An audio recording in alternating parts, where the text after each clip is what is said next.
প্রিয় সংগ্রামী উপস্থিতি, প্রিয় মোহাম্মদপুরবাসী, আসসালামু আলাইকুম। আজকের এই নির্বাচনী জনসভায় ঢাকা 13 মোহাম্মদপুরের নির্বাচনী জনসভায় উপস্থিত আছেন 11 দলীয় জোটের প্রধান নেতা, বাংলাদেশ জামাত ইসলামের সংগ্রামী আমির ডক্টর শফিকুর রহমান।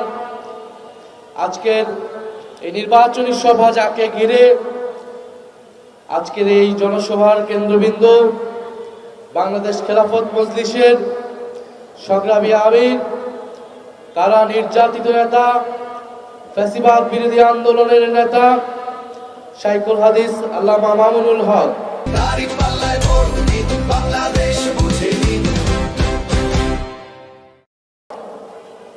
বাংলাদেশ খেলাফত মজলিসের সম্মানিত সংগ্রামী আমির এই ঢাকা 13 আসনে রিকশা মার্কায় 11 দলের পক্ষ থেকে, খেলাফত মজলিসের পক্ষ থেকে, এনসিপি এবং জামাত ইসলামের পক্ষ থেকে রিকশা মার্কায় নির্বাচনে অংশগ্রহণ করছেন।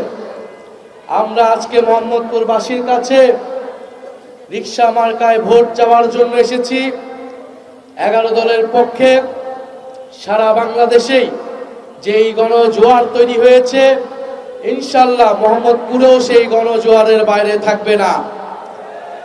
আমরা মনে করি এই মোহাম্মদপুর জুলাই গণ অভ্যুত্থানের অন্যতম হটস্পট ছিল। মোহাম্মদপুরবাসী, এইখানকার ছাত্র তরুণ রাজপথে নেমে জুলাই গণ অভ্যুত্থানে ফ্যাসিস্টদের বিরুদ্ধে যেই প্রতিরোধ তৈরি করেছিল, আগামী 12ই ফেব্রুয়ারি আবারও রাজপথে নেমে ভোট কেন্দ্র পাহারা দিয়ে মামুনুল হককে রিকশা মার্কায় জয়ী করে 11 দলের বিজয় সুনিশ্চিত করবে ইনশাআল্লাহ।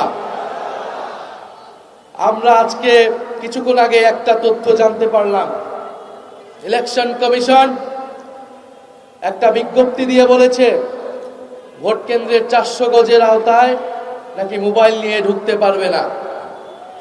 ইলেকশন কমিশন কোন জায়গা থেকে এই আইন, এই বিধিবিধান বের করছে আমরা জানি না। কার প্ল্যান, কার পরিকল্পনা মোতাবেক ইলেকশন কমিশন কাজ করছে এটা জনগণের সামনে স্পষ্ট হচ্ছে। আমরা হুঁশিয়ারি দিচ্ছি, আজকে সন্ধ্যার মধ্যে দিনের আলো থাকতে থাকতে এই বিধিবিধান পরিবর্তন করেন, আগামীকাল না হলে ইলেকশন কমিশন ঘেরাও হবে। আমরা এতদিন কিছু বলি নাই, সব সহ্য করে গিয়েছি। ইলেকশনের দ্বার প্রান্তে এসে, ইলেকশনের প্রাক্কালে এসে এই ধরনের ভোট কারচুপি, মিডিয়াকে ব্ল্যাক আউট করে দেওয়া হবে, মানুষের কণ্ঠস্বর, মানুষের তথ্য অধিকারকে রোধ করে দেওয়া হবে, এই ধরনের কোনো আইন করা হলে সেই আইন মেনে নেওয়া হবে না ইনশাআল্লাহ। আমাদের প্রতিনিধিরা আজকে ইলেকশন কমিশনে যাচ্ছে। ইলেকশন কমিশনকে বলছি, এতদিন যা করেছেন, 12ই ফেব্রুয়ারি যদি কোনো ধরনের পক্ষপাতিত্ব করার পরিকল্পনা থাকে, ফ্যাসিস্ট আমলের ইলেকশন কমিশনের যেই পরিণতি হয়েছিল তার থেকেও ভয়াবহ পরিণত হবে এই ইলেকশন কমিশনে। আমরা প্রশাসনের ভাইদেরকে বলছি, পুলিশ সেনাবাহিনী ভাইদেরকে বলছি, আমলাদেরকে বলছি, আপনারা আমাদের ভাই, আপনারা এই দেশের মেধাবী সন্তান, আপনাদের উপর দেশের আমানত, গুরু দায়িত্ব আপনারা পালন করবেন। আগামী 12ই ফেব্রুয়ারি আমরা সামনের দিকে আগাতে চাই, ফ্যাসিস্ট আমল থেকে আমরা সামনের দিকে আগাতে চাই।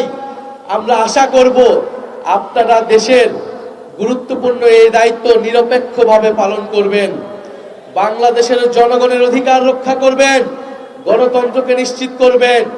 মনে রাখবেন, গণ অভ্যুত্থানের হাজারো শহীদের, হাজারো মানুষের রক্তের উপরে দিয়ে এই নির্বাচন হচ্ছে। এর সাথে বিশ্বাসঘাতকতা করলে বাংলাদেশের মানুষ আপনাদের কোনোদিন ক্ষমা করবে না, করবে না, করবে না।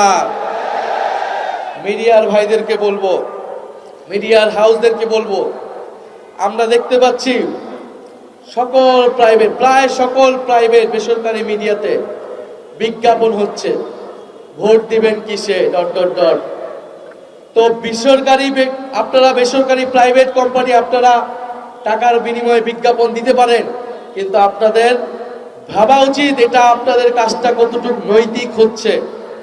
বিজ্ঞাপন লাগলে আমরাও দিব, আমাদের বিজ্ঞাপন তো আপনারা নিচ্ছেন না। কত টাকা লাগে জনগণ ইনশাল্লাহ আমাদের পক্ষেও সেই টাকা আপনাদেরকে দিবে।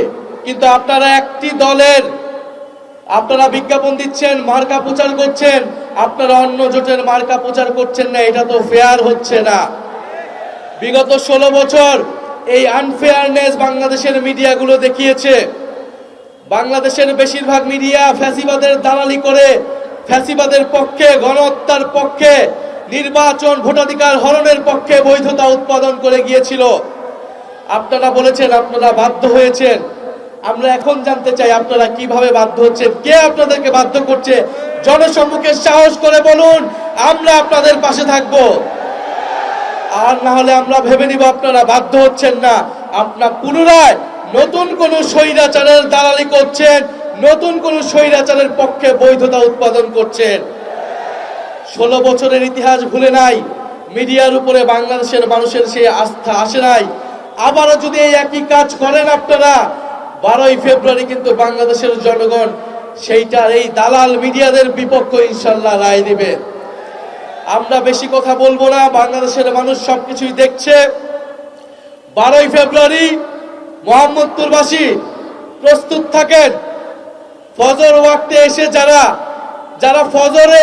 যারা ফরজ নামাজের খোঁজ থাকে না, তাহাজ্জুদের নামাজ পড়ে তারা ভোট কেন্দ্রে আসতে চায়, তাদের পরিকল্পনা কি বাংলাদেশের মানুষ জানে। আমরা ইনশাল্লাহ থাকবো, ভোট কেন্দ্রে থাকবো। ভোট কেন্দ্র যদি দখলের চেষ্টা করা হয়, ইনশাল্লাহ শক্ত হাতে, লাঠি হাতে তরুণ সমাজ প্রতিহত করতে হবে 12ই ফেব্রুয়ারি।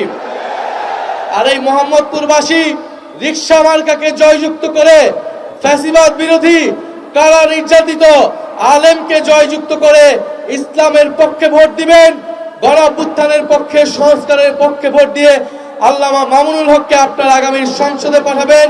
আমরা ইনসাফের পক্ষে, দুর্নীতির বিপক্ষে, সংস্কারের পক্ষে, আধিপত্যবাদের বিপক্ষে নতুন বাংলাদেশ প্রতিষ্ঠা করবে ইনশাআল্লাহ। এই ঢাকার 13তে কোনো মার্কা আছে? আল্লামা মামুনুল হকের কোনো মার্কা আছে? 11 দলের কোনো মার্কা আছে? চাঁদাবাজের বিপক্ষে কোনো মার্কা আছে? কোন সেই মার্কা?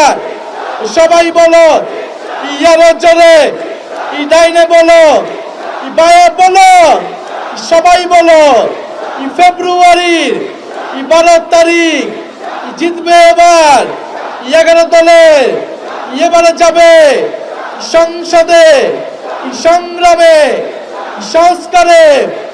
ইনকিলাব, ইনকিলাব।